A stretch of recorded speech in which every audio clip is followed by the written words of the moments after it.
How to use the general-purpose soil cleaning machine.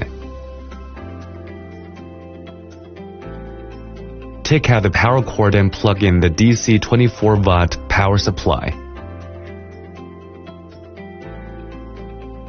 After connecting the power supply, fill the water tank with clean water and pour it into the settling tank.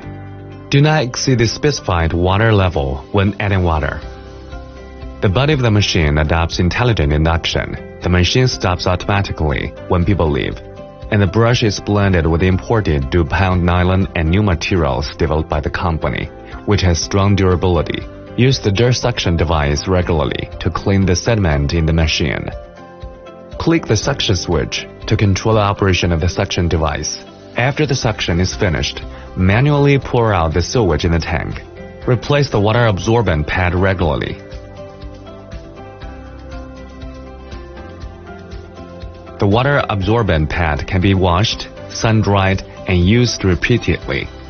You're an excellent helper for ground cleaning.